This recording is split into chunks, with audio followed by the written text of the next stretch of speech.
পূর্ব বাংলা অর্থাৎ বর্তমান বাংলাদেশ যেন কোনোভাবেই অর্থনৈতিকভাবে এগিয়ে যেতে না পারে সেই লক্ষ্যে হিন্দু জমিদারেরা সহিংস আন্দোলন শুরু করেছিল, যার নেতৃত্ব দিয়েছিলেন রবীন্দ্রনাথ, শ্যামাপ্রসাদের মতো কট্টর সাম্প্রদায়িক হিন্দু নেতারা। ইংরেজরা চেয়েছিলেন কলকাতাকে পশ্চিমবাংলার রাজধানী রেখে পূর্ব বাংলার পিছিয়ে পড়া বিশাল জনগোষ্ঠীর জন্য ঢাকাকে রাজধানী করে পৃথক একটি অর্থনৈতিক অঞ্চল তৈরি করতে। কিন্তু হিন্দু জমিদারেরা কিছুতেই চাননি মুসলমানেরা এগিয়ে যাক, কারণ তারা মনে করত পূর্ব বাংলায় আলাদা প্রাদেশিক রাজধানী হলে পশ্চিম বাংলার থেকে অর্থনৈতিক বাজেট কর্তন করা হবে। সে কারণেই তারা ব্যাপক বিদ্রোহ শুরু করে, যে বিদ্রোহে ক্ষুদিরাম সহ আরও অনেকে নিহত হয়। যদিও কট্টর হিন্দু সন্ত্রাসী ক্ষুদিরামকে ইতিহাসে বানানো হয়েছে মহানায়ক, মূলত সে ছিল একজন মুসলিম বিদ্বেষী। তাদের সম্মিলিত আন্দোলনের মুখে ইংরেজ সরকার 6 বছরের মাথায় 1911 সালে বঙ্গভঙ্গ করতে বাধ্য হয়, যে বঙ্গভঙ্গের কারণে আমাদের পূর্ব বাংলার মানুষ 100 বছর পিছিয়ে যায়। মুসলমানদের বিরুদ্ধে কট্টর হিন্দুদেরকে জাগিয়ে তুলতে যে গান লেখা হয়েছিল, সেই গানকে আবাল বাঙালি নিজেদের জাতীয় সঙ্গীত বানিয়ে 55 বছর ধরে গেয়ে যাচ্ছে। এখানেই শেষ নয়, আমার সোনার বাংলা গানের সুর রবীন্দ্রনাথ চুরি করেছিলেন গগন হরকরার লেখা আমি কোথায় পাবো তারে গান থেকে। আমি কোথায় পাবো তারে, আমার মনের মানুষ যে রে, আমার সোনার বাংলা আমি তোমায় ভালোবাসি। রবীন্দ্রনাথের শিলাইদহে একই সাথে সাহিত্য চর্চা করতেন গগন হরকরা। তার কাছ থেকে অনেক গানের কথা এবং সুর চুরি করেছিলেন রবীন্দ্রনাথ। যে তোমায় ছাড়ে ছাড়ে আমি তোমায় ছাড়ব না। আমার সোনার বাংলা গানের মতো রবীন্দ্রনাথের যে তোমায় ছাড়ে ছাড়ুক গানের সুরও গগন হরকরার ওমন আশার মায়ায় ভুলে রবে গানের সুর থেকে চুরি করা।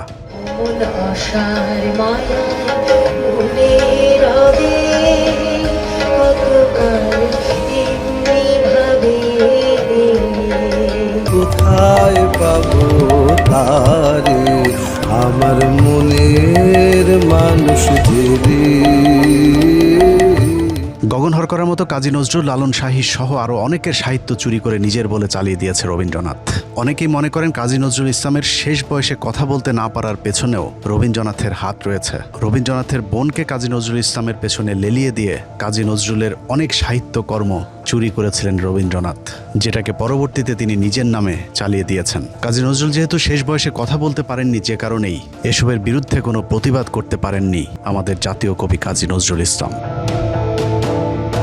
রবীন্দ্রনাথের অধীনে থাকা প্রজাদের সাথেও চরম বৈষম্যমূলক আচরণ করতেন।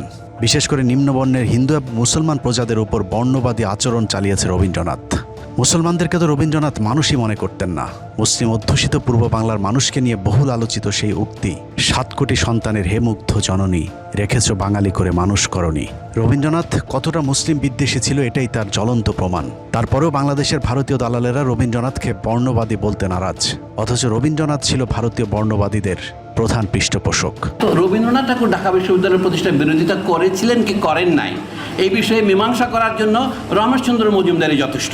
1947 পর্যন্ত প্রত্যেক বছর বক্তৃতা তারা বলতেন এই বিশ্ববিদ্যালয় বন্ধ করে দেওয়া। ঢাকা বিশ্ববিদ্যালয়ের প্রতিষ্ঠায় যারা বিরোধিতা করেছিলেন তাদের মাঝে কলকাতা বিশ্ববিদ্যালয়ের ভিসি আশুতোষ মুখার্জি, তার ছেলে শ্যামাপ্রসাদ মুখার্জি, বিপিন চন্দ্র পাল, সুরেন্দ্র ব্যানার্জি, প্যারীমোহন মুখোপাধ্যায়, সুরেন্দ্রনাথ সমাজপতি এবং আম্বিকাচরণ মজুমদারের নাম সকলেই জানে। কিন্তু এসব মুসলিম বিদ্বেষী হিন্দু ব্রাহ্মণদের নেতৃত্বে থাকা রবীন্দ্রনাথের নামটা ইতিহাস থেকে মুছে ফেলার চেষ্টা চলেছে। অথচ ঢাকা বিশ্ববিদ্যালয়ের প্রতিষ্ঠা তথা পূর্ব বাংলায় মুসলমানদের শিক্ষার বিরুদ্ধে সবচেয়ে বেশি তৎপর ছিল রবীন্দ্রনাথ ঠাকুর। মুসলমানরা যদি লেখাপড়া শেখে তাহলে কায়েদবনের মর্যাদা থাকে। আমরা অনেক তথ্য পেয়েছি যে তথ্যের মধ্যে রবীন্দ্রনাথ এবং ঢাকা বিশ্ববিদ্যালয়ের বন্ধন অনেক সুদৃঢ় হয়েছিল। 1912 খ্রিস্টাব্দে 28শে মার্চ কলকাতার গড়ের মাঠে এক বিশাল জনসভা হয়েছিল। ঠিক তার দুদিন পূর্বে আরেকটি গুরুত্বপূর্ণ মিটিং হয়েছিল, যেখানে চূড়ান্ত সিদ্ধান্ত নেওয়া হয়েছিল যে ঢাকায় বিশ্ববিদ্যালয় হতে কোনোভাবেই দেওয়া যাবে না। গুরুত্বপূর্ণ সভায় হিন্দু নেতারা উপস্থিত ছিলেন। নতুন রাজ্য পুনর্গঠনে ঢাকা বিশ্ববিদ্যালয় প্রয়োজন কিনা বা শিক্ষা বিষয়ে করণীয় কি আলোচনার জন্য নীরজচন্দ্র চৌধুরী লিখেছেন, 1912 সালের 28শে মার্চ গড়ের মাঠের ওই সমাবেশের সভাপতি ছিলেন রবীন্দ্রনাথ ঠাকুর। ডক্টর রমেশচন্দ্র মজুমদার লিখেছেন, কলকাতা বিশ্ববিদ্যালয়ের ভিসি আশুতোষ মুখার্জির নেতৃত্বে ভাইসরয় লর্ড হার্ডিন্সকে 18 বার স্মারকলিপি দিয়ে চাপ সৃষ্টি করেছিল কোনোভাবেই যেন ঢাকা বিশ্ববিদ্যালয়ে প্রতিষ্ঠা করতে না দেওয়া হয়। ওই সময় রবীন্দ্রনাথেরা ঢাকা বিশ্ববিদ্যালয়কে বিদ্রূপ করে মক্কা বিশ্ববিদ্যালয় ডাকতেন। জীবন্ত কিংবদন্তি ভারতের বিখ্যাত ইতিহাসবিদ সুকৃতি রঞ্জন বিশ্বাসের সরাসরি বক্তব্যই দিয়েছেন পতিতা ব্যবসায়ী রবীন্দ্রনাথ কতটা সাম্প্রদায়িক ছিলেন। গড়ের মাঠে সেই মিটিং এর থেকে অনেক বড় ডায়াস হলো, তার সভাপতি হলেন বিশ্বকবি রবীন্দ্রনাথ ঠাকুর। সেখানে প্রস্তাব পাশ হচ্ছে ঢাকাতে যেন বিশ্ববিদ্যালয় ইংরেজ গভর্নমেন্ট না করে। 18 বার স্মারকলিপি দিয়েছিল যাতে ঢাকাতে ইউনিভার্সিটি না। এসব প্রমাণের বিরুদ্ধে অবশ্য সোনাগাছিতে জন্ম নেওয়া বাংলাদেশি রাজনীতিবিদ, পেশাজীবী, বুদ্ধিজীবীরা কাউন্টার ন্যারেটিভ তৈরি করেছেন। তাদের মতে রবীন্দ্রনাথ ছিল অসাম্প্রদায়িক, শিক্ষানুরাগী, সার্বজনীন একজন কবি। তাকে নিয়ে বিতর্কের কোনো অবকাশ নেই। এবার চলুন কারো কথা বিশ্বাস না করে রবীন্দ্রনাথের নিজের লেখা সাহিত্য থেকেই প্রমাণ করা যাক কতটা সাম্প্রদায়িক, ইসলাম বিদ্বেষী, কট্টর হিন্দুত্ববাদী লেখা ছিল রবীন্দ্রনাথ ঠাকুর। রবীন্দ্রনাথ তার হিন্দু ধর্মের গুণগান করে লেখালেখি করলেও সবসময় ইসলামের বিরুদ্ধে চরম অবমাননাকর লেখালেখি করতেন। রবীন্দ্রনাথের বীরগুরু প্রবন্ধে ইসলাম ধর্মকে চরমভাবে কটাক্ষ করা হয়েছে। হযরত মুহাম্মদ সাল্লাল্লাহু আলাইহি সাল্লাম এবং গোবিন্দকে তুলনা করতে গিয়ে রবীন্দ্রনাথ লিখেছেন, ঈশ্বরের কাছে প্রার্থনা করিবার সময় মোহাম্মদ নিজের নাম উচ্চারণ করিতে আদেশ করিয়া গিয়াছেন, অথচ গোবিন্দর প্রশংসা করে লিখেছেন, গোবিন্দ ধর্মপ্রচার পুণ্যের জন্য বিস্তার ও পাপের বিনাশ সাধনের জন্য আসিয়াছেন। অন্যান্য মানুষ যেমন, তিনিও তেমনই একজন মানুষ। তিনি পিতা পরমেশ্বরের দাস, এই পরমাশ্চর্য জগতের একজন দর্শক মাত্র। তাকে ঈশ্বর বলিয়া যে পূজা করিবে, নরকে তাহার গতি হইবে। অথচ হযরত মুহাম্মদ সাল্লাল্লাহু আলাইহি ওয়াসাল্লামও কোথাও তাকে পূজা কিংবা সেজদা করার কথা বলেননি। সেজদা একমাত্র মহান আল্লাহর প্রতি। তারপরেও রবীন্দ্রনাথ হযরত মুহাম্মদ সাল্লাল্লাহু আলাইহি ওয়াসাল্লামকে চরমভাবে অপমান করে কথা বলেছেন। এছাড়া রবীন্দ্রনাথ লিখেছেন, জবনদের মুখে আল্লাহু আকবার ধ্বনি আসছে, আর অন্যদিকে আর্য যোদ্ধারা হিন্দুস্তান রক্ষা করতে তাদের বিরুদ্ধে যুদ্ধ করছে। রবীন্দ্রনাথ মুসলমানদেরকে কতটা ঘৃণা করত তার লেখাতেই ফুটে উঠেছে। মুসলমানদেরকে এখানে জবন বলা হয়েছে, জবন অর্থ বর্বর। এছাড়া আল্লাহর নামটাও বিকৃতভাবে লিখেছে পতিতা ব্যবসায়ী রবীন্দ্রনাথ। অথচ হিন্দুস্তান রক্ষাকারী অর্থাৎ হিন্দুদেরকে আর্য যোদ্ধা হিসেবে উল্লেখ করেছে তিনি। রবীন্দ্রনাথ মূলত ভারতের মুসলিম শাসনের বিরুদ্ধে সাম্প্রদায়িক এই লেখাটি লিখেছেন। যদিও রবীন্দ্রনাথের পুরো সাহিত্য জীবনে ইংরেজ শাসনের বিরুদ্ধে একটি অক্ষরও লেখা নেই।